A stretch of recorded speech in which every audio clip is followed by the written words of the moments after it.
Dear students, in today's class, we are going to discuss about the role of fiscal policy to control inflation.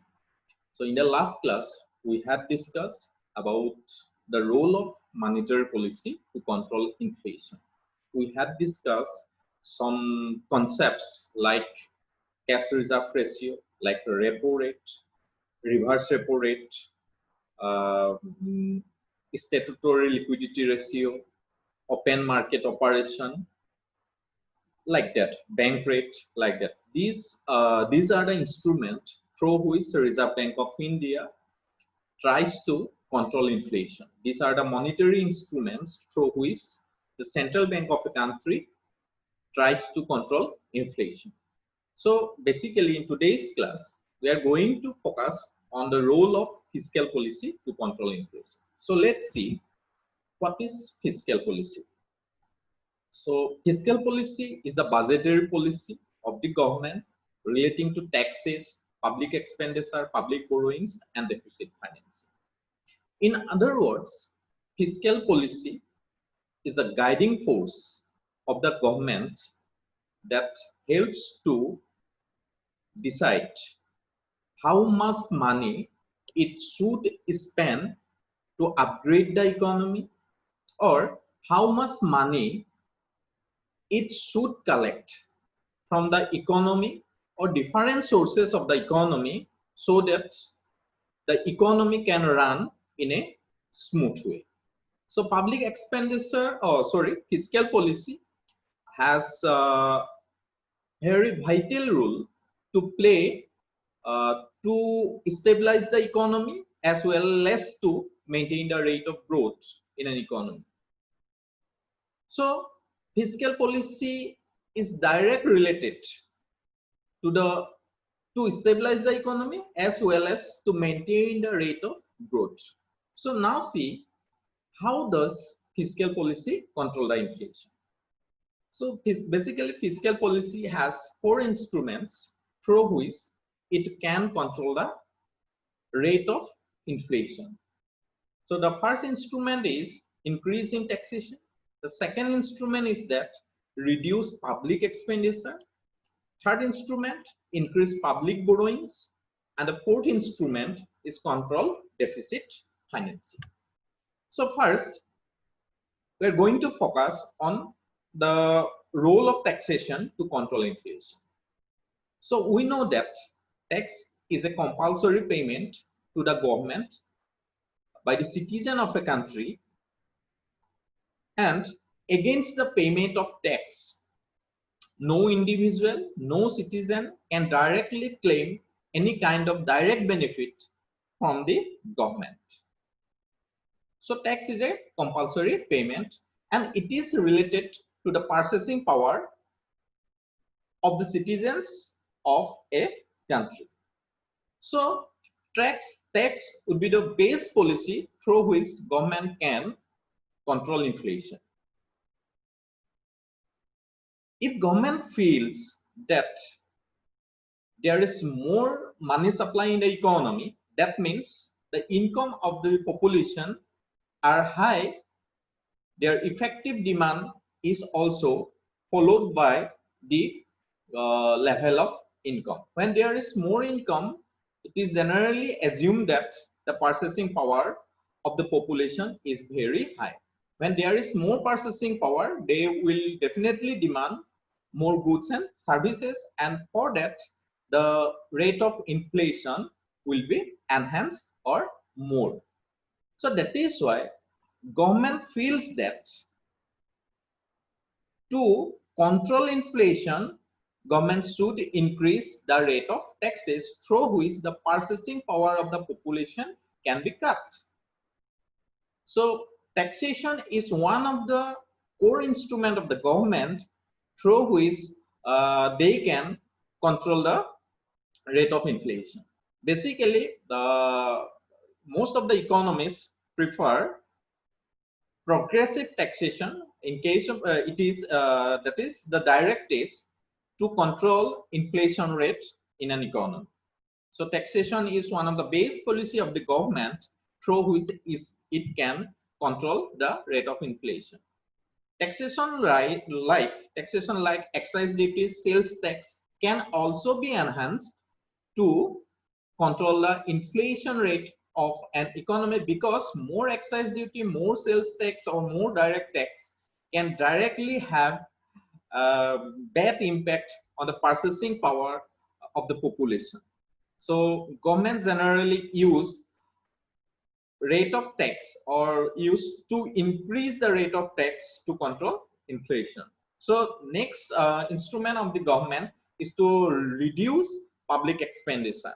So we know that in a welfare state, the basic duty of the government is to maximize the welfare of the society. For that, government used to invest in different development projects to upgrade the living standard of the population, like in infrastructures, like in different welfare schemes, construction of bridges, irrigation facilities, subsidies to the economy, like that. So when there is more public expenditure, there will be more flow of income in the economy. People have more money in their pockets to buy different kinds of goods and services, and that means they can raise the rate of demand. When government initiate some development projects, so government has to invest to buy different materials to complete the projects. Then government need to employ different employees to complete the projects smoothly. So as a result of which there is more employment opportunities in the economy, and there will be a very good conducive environment through which the businessmen, the farmers, or other agent of the economy can enhance their income level. So if we take into consider some projects like Brahmaputra Kakaran Polymer Limited in Assam, what we have observed that due to the construction or due to the development of that project, some new employment opportunities has created by the government. It may be the regional, it may be the outside states. So different employment opportunities have been created by the government by the implementation of the project of BCPL. This is the direct positive impact of the project. There is some other indirect positive impact on the economy too. Due to the imposition or implementation of the development projects, the land market of the economy or the nearby area has developed, labor market has developed, businessmen, it creates some conducive environment for the businessmen, it creates some conducive environment to the farmers too, as a result of which the income of the population has enhanced and they will demand more goods and services. So as a result of which it leads to inflation in the economy. But to control such type of inflation, government can cut some expenditures, some development expenditures, and some unproductive expenditures like transfer payments, old age pensions, unemployment grants, like that. They can control to some extent. They cannot fully cut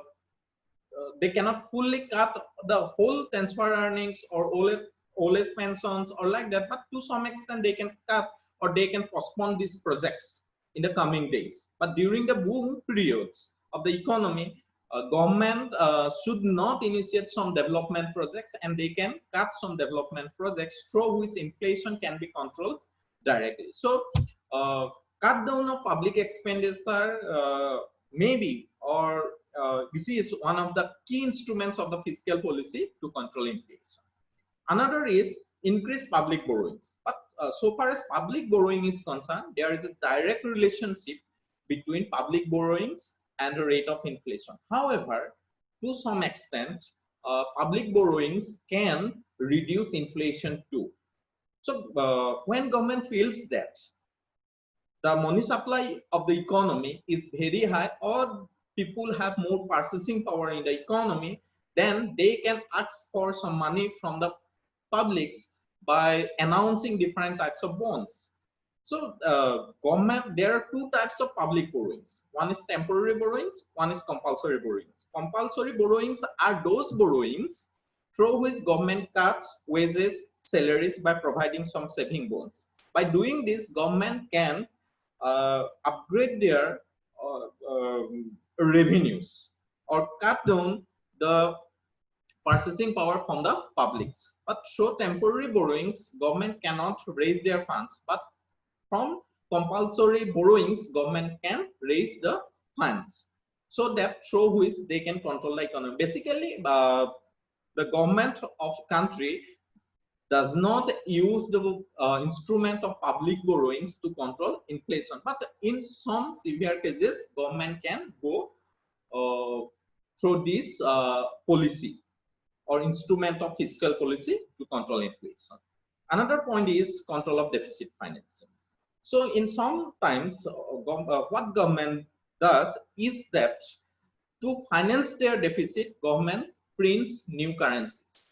So as a result of which the money supply of the economy will be enhanced, but there will not be sufficient amount of economic assets. If there will not be any kind of sufficient assets, economic assets against the printing of currencies, then it will have direct impact on the rate of inflation. In the previous, in some videos that I have uploaded in this channel about hyperinflation, the history said that the countries like Germany, countries like Zimbabwe used to print money to finance their deficit, and they had experienced the hyperinflation. This is one of the causes of hyperinflation in Germany and Zimbabwe too. So government should control deficit financing to control inflation. So these are the some of the instruments through which government can control inflation. These are the fiscal policy instruments of the government to control the rate of inflation. So next, we need to see whether the fiscal policy, Indian fiscal policy, are able to maintain the rate of inflation in the economy. So but you cannot generalize this, but in these cases, in this example, what we have observed that the public policy or the fiscal policy failed to control inflation during the period of Lehman crisis. During the period of Lehman crisis of September 2008 is often cited as the reason behind the expansionary fiscal policy, as there was a need to revive the economy from the scares caused by the global financial crisis. But 2008-9 was also a pre-election period, and many of the increased expenses occurred even before the crisis in the form of pay hikes, increased allocation for NREGA, and subsidy hikes. So it helps to develop the vote banks of the government that was during 2008-9. Thus, the fiscal deficit target for the year 2008-9, estimated at 2.5% of GDP, ended up at 6.1% of GDP. So fiscal deficit was very high due to expansionary fiscal policy during the period of Lehman crisis in India, as a result of which there is more inflation in the economy.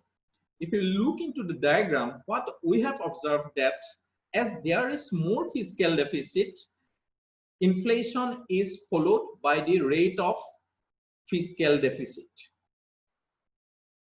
But when there is less fiscal deficit, the inflation rate had also declined. But we cannot say that only the fiscal policy are the solo causes of inflation in India. There are so many factors that influence the rate of inflation. So, but control of deficit financing can control the rate of inflation to a certain extent. We cannot also say that only the fiscal policy can control the rate of inflation. The joint work of fiscal policy and monetary policy is highly required in an economy to control inflation. So, balance between fiscal policy and monetary policy is highly required to control inflation. So in today's class, what we have discussed about fiscal policy, different instruments of fiscal policy to control rate of inflation. But in some cases, in the conclusion part, I want to say that government should stop the unproductive expenditure. Unproductive expenditure like tax relaxation, loan relaxation, loan waiver in the economy, subject to the agriculture, subject to industry, or subject to business. It is very risky. The loan waiver is very risky decision taken by the government because it can lead to inflation in an economy.